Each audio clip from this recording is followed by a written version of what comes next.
その時イエスはペトロ、それにヤコブとその兄弟ヨハネだけを連れて高い山に登られた。イエスの姿が彼らの目の前で変わり、顔は太陽のように輝き、服は光のように白くなった。見るとモーセとエリアが現れ、イエスと語り合っていた。ペトロが口を挟んでイエスに言った。主よ、私たちがここにいるのは素晴らしいことです。お望みでしたら、私がここに仮小屋を3つ建てましょう。一つはあなたのため、一つはモーセのため、もう一つはエリアのためです。ペトロがこう話しているうちに、光り輝く雲が彼らを覆った。すると、これは私の愛する子、私の心にかなうもの、これに聞け、という声が雲の中から聞こえた。弟子たちはこれを聞いてひれ伏し、非常に恐れた。イエスは近づき、彼らに手を触れて言われた。起きなさい、恐れることはない。彼らが顔を上げてみると、イエスの他には誰もいなかった。一同が山を降りるとき、イエスは、人の子が死者の中から復活するまで、今見たことを誰にも話してはならないと弟子たちに命じられた。四旬節第2番目の終日、そして祝賀教会の今年の四旬節黙想会の最初の説教ということになります。テーマとしましては、チラシを貼っていただいていたんですけれども、今日のこの黙想会のこのチラシのテーマというところには、祝賀教会イコール福音宣教教会、それだけで非常に分かりやすいテーマではないかと思います。福音宣教、私たち皆が福音宣教をしていかなければいけない。福音宣教というのはもちろん四旬節に限ったことではありませんし、いつでも大事なことなんですけれども、いわば今が旬であると言えるでしょう。なぜなら教皇フランシスコ、ちょうどつい先週の木曜日に就任1年目を迎えられました。去年の3月の13日に白い煙が上がって教皇様が選ばれたというニュースを私たちは皆喜んで迎えたわけですけれども、その教皇フランシスコの最新の使徒的勧告が福音の喜びという福音宣教に関してのものだからです。ですからこの黙想会のタイトル、テーマの下にサブタイトルとしてどこよりも早く教皇の使徒的勧告、福音の喜びから学ぶ黙想会というふうにしています。まだ日本語では出版されておりません。中央協議会の家庭庁協議会の出版部の方とこの前電話で話す機会があったんですけども、急いでやるというのは新興年の会直、新興の光というのは新興年が終わって出たんですね。ですからちょっと時期を外しましたので、今回はもう本当に急いでやってます。ゴールデンウィークの前後には出版する予定ですというふうにおっしゃっていました。その出版された暁には皆さんで実際に手に取られて読んでいただきたいと思います。結構分厚いものですけれども、今回は私の拙い訳で一つ先にいくつかの箇所をご紹介していきながら黙想していきたいと思っています。黙想会3部構成になっていまして、まずはこのごミサ、そして続いてミサ後に共同改心式が行われ、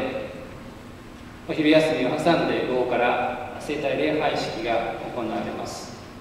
それぞれの中で一つのお話をしたいと思っています。このミサの中では資料はお配りしないんですけれども、後の共同改心式と聖体礼拝式の中では資料をお配りします。その中にこの使徒的勧告、福音の喜びがたっぷり引用されていますので、どうか黙想の役に立てていただければと思います。繰り返しますけども、今日は3部構成です。もちろんどうしても外せない用事があってですね、例えばなんか急に、親御さんが急にね倒れられたりとか、昨日から歯が痛くてね物が食べられないとか、今日が引っ越しだとかね、なんかもうそういうもうやむを得ない用事でもう涙を飲んで後ろ髪を引かれながら帰らなければならない方がごくごく一部おられるかもしれませんけれども、できれば皆さん残っていただければと思います。私は先月梅原神父さんに尋ねたんですね。普段の手術のミサはどれぐらいの方が参加されてるんですか。その資料のね準備とか都合がありましたから伺ったんですね。そうすると手術のミサの参加者は4回、日曜日4回ミサがありますので4回合わせて約500名、そのうち10時のミサの参加者が一番多くて約250名。確かにここにどういっぱいになったら多分それぐらいの数じゃないでしょうか。で、黙想会前半参加者、これ梅原神父さんの予想ですよ。このお店が終わってこれから黙想会始まりますよと言って、始まる時にはその時点で残っておられる方が150名で、午後の最後まで残られる方が予想では70名、祝賀教会の所属信徒は1900名、1900名中の70名と 4% ぐらいですね。でこの数字をもとに振興教育委員会の方々が資料を印刷してくださいました。で小見さんの後の第2部のために梅原神父さんは150名ほどとおっしゃったんですけども、資料は170部だったと思います。で第3部70名の予想なんですけども100部印刷してくださいました。私は1月にここでミサをした際に黙想会をしますという予告をしまして、参加してくださる方には、お土産をお配りしますというふうに思っておりますね。お土産欲しさに今日来てられる方もいらっしゃるかもしれませんけども、お土産というのはもちろん最後まで出られた方にはいただけるもので、私は印刷するときにもちろん印刷するものもありましたのでそれを考えたんですけども、私は200人分用意したいです。さてこの予想がどうなるか、経験豊かな梅原神父さんの予想が当たるのか、あるいは振興委員会の方の予想が当たるか、あるいは私たちですね、私は皆さんの熱意を信じてますから、その希望的観測が当たるのか。昨日ですね、実はもう一つ同じような掲示が貼ってありました。昨日3月の15日の土曜日の夜に若者向けの黙想会というのをしたんです。梅原神父さんも熱心にさせていただいたみたいで、期待してたんですね。で先週の月曜日に打ち合わせがありまして、その時に振興教育委員会の方々に何名ぐらい来ますかねって言ったんですね。お尋ねしたんですね。そうするとですね、3人少なくとも3人、多く来たら6、7名来て、もちろんね初めての試みですし、私一人でもやるというか、一人だとちょっと無理ですけど、2人でもそれはやりますから、こういうふうに申し上げて、で資料を準備するときに、希望的観測で、10部用意したんですね。ですからそうするとですね、蓋を開けてみますと結局集まったのは11名集まりまして、資料が足りませんでした。本当に素晴らしい皆さんのお祈りのおかげですし、皆さんたくさん声かけてくださったと思います。声かけて昨日残念ながら来られなかった若者もいると思いますけども、すごくいい、本当にいい集まりでした。さて黙想会のこの案内のチラシには教皇フランシスコの次の言葉が引用してありました。新たな義務を負わせるようにではなく、喜びを分かち合う人として素晴らしい宴会に招くように福音を告げる義務をキリスト者は持っているのです。すごくきれいなことですね。喜びを分かち合うために来ませんか、教会に。宴会に招くように、素晴らしい宴会に招くように、そういうふうに福音を告げないといけませんよ。福音宣教には喜びを分かち合うものである。この捉え方を教皇フランシスコは何度もいろんな形で繰り返しております。でこの捉え方は別に今の教皇様が発明したものではなくて、もともと聖書的なものですね。この同じチラシの中に福音書の中の一節を引用してあります。その人は立ち去り、イエスが自分にしてくださったことをことごとく町中に言い広めた。これはイエス様が悪霊に取りつかれたゲラサの人を癒されたその場面、その締めくくりの比喩です。悪霊から解放された彼はですね、イエス様のお供をしたいと願い出たんですね。ついていきたいと。イエス様はそれを断ったわけです。それを断って自分の家に帰りなさい、そして神があなたになさったことをことごとく話して聞かせなさいと命じられた。で彼はそれに従って喜びにあふれて村中町中にイエス様の話をして回った。イエス様が自分を悪霊から解放してくださいましたよと。これが福音宣言。喜びというのはどこから生まれるでしょうか。それはいろんな言い方ができるでしょうけれども、何かの期待があってその期待が叶えられたと嬉しくなりますよね。期待通りだったという喜びですね。あるいは期待以上の成果が得られた時、私たちは喜べることができます。皆さん方はごミサに預かる時、預かった後喜びを感じているでしょうか。そういう喜び、期待通りあるいは期待以上感じていないとしたらなぜでしょうか。あるいは時に感じるならばそれはどんな喜びでしょうか。私は長崎で14年ほど司祭として働いてたんですけども、ある時先祖代々カトリック信者という方とお話をしていて、でこの福音宣教について話をしてたんですね。そうするとですね、その男性はこう言ったんですね。ヤシミさん、信者でない人に信者になれと、そういうふうに言うことはあんまり私は言いたくないんです。どうしてですかって聞くと、いやだって信者になったら毎週ね日曜日ミサに行かないといけないし、教会に行ってもね他いろんな役目があったりしてもう大変なんですよ。まさにそうですよね。自分がミサに行くこと、教会でいろんなことをすることが苦痛であるならば、その苦痛を人にも引き込んでやろうとはですね思ってはいけないんですよね。ですからそこには確かに福音宣教の魅力はないわけです。福音、グッドニュース、良い知らせですね。良い知らせは知らせないといけないんですね。ではそもそも私たちはミサにおいて何を期待するべきでしょうか。教皇様は先月12日の謁見、水曜日の謁見で生体の奇跡について話をされました。その中でミサをよく生きているかどうかを確かめるための3つの印がありますよと。3つのことを確認して、これ3つちゃんとできてたらいい形でミサを預かってますということですね。まとめて言いますと、1、ミサに預かったことによって他の人々の望み、問題、その心と生活を揺さぶるものを共有できましたか。私が何かを得るんじゃなくて他の人のことに思いがいきましたか。2つ目、自分が許されたと感じましたか。3つ目、イエス・キリストとの出会いの場になりましたか。どうでしょうね。私たちはこういうことを期待しながらミサに預かっているでしょうか。そもそもミサに預かりに来る際、私たちはお客様として来るんでしょうか、それとも奉仕するものとして来るんでしょうか。何かを得ようとして来るんですか、それとも何かを与えようとして来るんですか。ミサに預かっている喜びというのは受ける喜びですか、それとも与える喜びですか。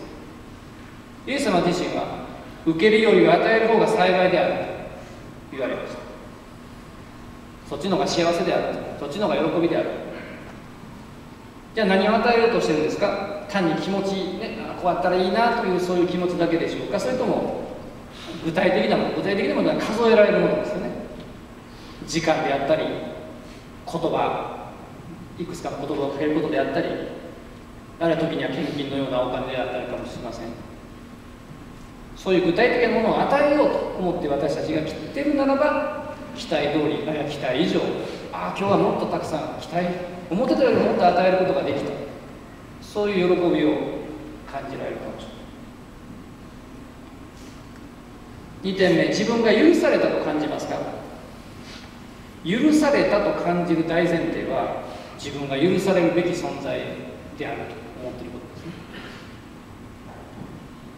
教皇様はすごくはっきりと言いますよね、物事。それが非常にいい点だと思うんですけど、先ほど引用した講話の中でこのようにはっきり言われました。私たちがおのおの神の憐れみを必要としていることを感じず、自分は罪人だと思わなければミサに行かない方が良いでしょう。私たちがミサに行くのは自分が罪人だからです。すごいことですね。私たちがミサに来るときにそもそも自分は罪人なんだけども招いていただいたと思ってこないならミサに行かない方がいいとまではっきり言いました。確かにひどい罪人ではないでしょうけれども、まさにミサの私たち最初の改心の日で、私は思い、言葉、行い、怠りによってたびたび罪を犯しました。痛快の言葉を言ってるんですね、口では。それを本当に私たちが心の中から言えるならば、そして神様がそれを許してくださるのでということを感じるならば、これは期待通りの喜び。確かにここに集まって皆さん方も参加されてますので、そういう意味では本当に素晴らしいと思うんですね。祝賀協会の月報3月号のマルコスさんのね、面白い関東言みたいなこの月報の2ページ目に黙想会のお知らせがありまして、そこに宣教の診断というのがあったのをご覧になりましたでしょうか。あなたはどれくらい宣教度がいいですかで、非常に失礼な方ですけどね、A 級信者、B 級信者、C 級信者質問は3つあったんですね。昨年、去年2013ですね、昨年何人の方を教会の講座や講演会に誘いましたか。誘いましたかですよ。連れてきたかどうかはまあ結果です。誘いましたか。何人ぐらい。昨年2つ目、昨年何人の未信者の方を教会に連れてきましたか。連れてくるところまで行ったの。3番目、昨年何人の方に聖書や宗教書などを差し上げましたか。そういう、メディアを使った人ですね。福音宣教ですね。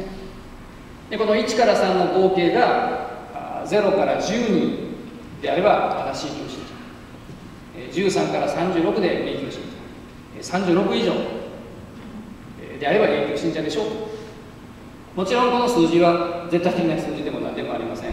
目安にさえならないかもしれませんけれども、少し自分を振り返るきっかけになればと思って、こういうことを載せていただきました。祝賀協会ではほぼ毎日入門講座、あるいは聖書講座が開かれています。講演会やチャリティーコンサートのようなものもたびたび開かれています。私たちの周囲は圧倒的に未信者の方が多いわけですね。機会があれば教会に行ってみたい、入ってみたいという方はたくさんおられます。そういうお友達、信者でないお友達もね、皆さん方もいらっしゃるでしょう。そういう方とちょっとお茶しましょうかって言ってお茶に行く1回2回の代わりにそのお金で本を買ってその方に差し上げることもできるかもしれません。私は別に青子会の手先でも何でもないんですけども、神戸に行けばね、三宮に行けばちょっとセントポールに立ち寄って、この本あの人があげられるかな、この本あの人に送れるかなと、大阪に行ってね、大阪梅田の桜のエリアの、サンパウロの書店に立ち寄って、少し本を誰かのために選ぶ、それも素晴らしい宣教でしょう。先ほどのその宣教の診断ですと、要するに10日に1人ぐらいに何らかのアプローチをすれば年間で36人にはなるわけですね。私たちが例えばいやいや去年ゼロでしたという、でもそれを認めることは私たちが罪人であると認めることですから、それはまさに京子さんの言われるように素晴らしい自覚ですよ。その自覚を持って私たちはミサに預ける。罪人だからこそ神の憐れみを受けることができる。今日はミサの後に共同改心式があります。その中で許しの席に預かることができます。京子様は先月許しの席についてもすごくはっきりと言われました。人は告白の列に並ぶとき、恐れや場合によって恥ずかしさを感じます。しかし告白が終わると自由で素晴らしく許され真っ白で幸福な状態で出てくることになるのです。これが告白の素晴らしさです。皆様にお尋ねしたいと思います。一人一人声に出さずに心の中で答えてください。最後に告白をしたのはいつですか？一人一人考えてみてください。2日前、2週間前、2年前、20年前、40年前でしょうか。一人一人数えてください。自問してください。長い時間が経っていたなら、明日を待たずに告白に行ってください。そうですよね、京子様。今日行きなさい。明日を待たずに行ってください。司祭は慈しみに満ちています。イエスがそこにおられます。イエスはあなたを受け入れてくださいます。確かに許しの席というのはニコニコしながらなんかいけるようなものではないかもしれません。で、許しの席にあんまり行かない言い訳をね、私たちはいろいろ考えるわけですね。例えば清水さんは厳しそうだとかね、あるいは清水さんよく知ってる清水さんたちね、ちょっとだから外国人の清水さんでちょっと日本語よく分かんないし、理解してもらえるかちょっと分かんないと、逆に外国人の清水さんの方がよく分からないからいいだろうっていう人もいるんですけど、それもまた問題があるかもしれません。でも今日はそういうつまらない言い訳にお答えできる4名の司祭で対応する日本で一番優しい梅原清水さんですかね。そして、梅原清水さんほどではないですけども、私もできるだけ優しくしようと思っています。そしてマルコ清水さん外国人ですし、で皆さんとはねもう2年ほどの付き合いになるんでしょうか。でも皆さんのことそんなに詳しく覚えてられない。この前マルコ清水さんとお会いする機会があって、である祝賀教会の信者さんと一緒だったんですね。でその祝賀教会の信者さんがマルコ清水さんに「私祝賀教会ですよ」って言って、話しかけたらマルコ清水さん「いや覚えてないです祝賀教会とても人が多いですからみんなじゃがいもです」じゃがいものですから区別がつかないそうですから、しかも復活祭後には転入されていなくなるわけですから、安心して告白ができるかもしれません。そして4人目は私の属しているオプスデーの中島神父というのが来てくれます。一応彼は祝賀教会洗礼を受けた祝賀教会出身ですけれども、皆様ほとんど知らないでしょうし、今後も会う機会があんまりないと思いますから安心して告白ができる。ミサをよく生きているかどうかの3つの印の3つ目が、ある意味で一番大事でしょう。ミサがキリストの出会いの場となっている。しかも新しい出会いですよね。今日また新しいイエス様には出会ったと。でこの新しい出会いにとって一番直接的なものが毎週読まれるこの最初の前半の御言葉の際の聖書、中でも福音書、そこで同じ聞いたことがある場面かもしれません。でもそこで今日の私、ミサの日曜日のミサの福音書の朗読というのは3年に一度回っているんですね。3年経てば人間というのは大いに変わります。3年前と私たちは違うわけですね。今の私にイエス様が言ってくださること、そしてその御言葉の解説であるお説教。先日こういう失礼な小話を聞きました。ある信者さんの夫婦がですね、日曜日の朝から野球観戦に出かけた。ミサをサボってですね、で2人で野球場に着いて試合を待ってる時間にですね、ちょっと両親の呵責があるわけですね。でご主人の方がですね、ちょっと今日はミサに行かなかったけども、大体今ちょうどミサやってる時間だからそのことをね思い出して、ミサの今頃やってることに合わせてね、そうしましょうと。で奥さんの方がそうしようって言ってで時計を見たらちょうど今頃はごミサで今清水さんが説教してる時間だな、そうやねで2人で仲良く居眠りを始めた。そういうお説教の時にはあるかもしれませんけれども、朗読をそこをまた新しい出会いとする3つの朗読が読まれます。ここ簡単に触れておきましょう。最初の朗読では創世記の12章の最初、アブラハムと名前を変えられる前のアブラハム、もみしたちの様子。実は創世記の記事というのはこの1章から11章までは神のようになろう、神様なんかいらないと考えてした人たちの歴史が1章から11章までなんですね。アダムとエバから始まってカインとアベルの話ですね。それからノアの洪水によって滅ぼされた人たち、そしてバベルの塔を築いた人たち、要するに神様のようになりたい、神様なんていらないというそういう人たちの歴史が11章までかけられて、でこの12章から神様に忠実だった人たち、アブラハム、イサク、ヤコブ、ヨセフ、この人たちのことが創世記の最後まで続きます。最後のところにありました。アブラハムは主の言葉に従って旅立った。簡単なことではないんですね。旅立ちなさいと言われて入っていって故郷を捨てたわけです。そういうこと。それはまた同時に彼に大きな喜びをもたらしました。神様に従ったと、招きに応えたという喜び。2番目の朗読で聖パウロの言葉が語られました。神が私たちを救い、聖なる招きによって呼び出してくださったのは、私たちの行いによるのではなく、神自身の計画と恵みによるのです。アブラハムは故郷を捨てる決心をしました。そして福音書で主のご変容の場面、栄光の姿を目にした3人はそこに幕屋を建ててもうずっと住んでおきたかったわけですね。けれどもイエス様はいやいやこうじゃない、また降りて人々と共に、そして最後は十字架につけられるその道のりを歩むべきであると、彼らもそのイエス様に従って山を降りて福音宣教の場に戻っていったわけです。私たちもご御座の恵みを受けて人々のために何かできるという喜び、罪人である私を神様が憐らんでくださったというそういう喜び、そしてキリストに出会ったという喜び、そのような喜びを感じて、それを今度は一人でも多くの人に伝えていきましょう。来年のほぼちょうど1年後ですね、2015年の3月20日金曜日、何があるか思うんですね、皆さん。それは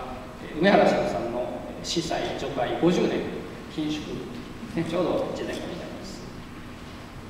教会を挙げて盛大にお礼をされると思うんですけども、皆さん方のそういうねお心を梅原慎さん喜んでくださると思います。けれども私は梅原慎さんが本当に喜んでくださる、喜ばれることは、これから先ですね、2つしかないと思っています。一つは近くにある某球団が日本一になるあとは冗談ですよ、冗談ですけども半ば本当かもしれません。来年の3月20日としたらお告げの鐘がね、カリオンが六甲おろしを鳴らすかもしれません。喜ばれると思いますけれども、冗談はさておき、一番喜ばれるのはその毎日のように行われている、梅原慎さんが主に行われている入門講座に預かる人がもっと増えて、今年は10名の方が受選の予定だそうですけれども、来年はもうそれをね、2倍、3倍、4倍と超える人たちが神様の子供になると、そういうことが一番梅原慎さんを喜ばせるお祝いになるんじゃないでしょうか。で、その皆さん方一人一人はその有力な有能な働き手になることができると思います。ですから私たちがそれぞれの場でそれぞれの役割を果たしながら福音宣教をしていくことを神様に約束しながら、その恵みをお店の中でこれから続く感謝の祭儀の中で祈り求めてまいりましょう。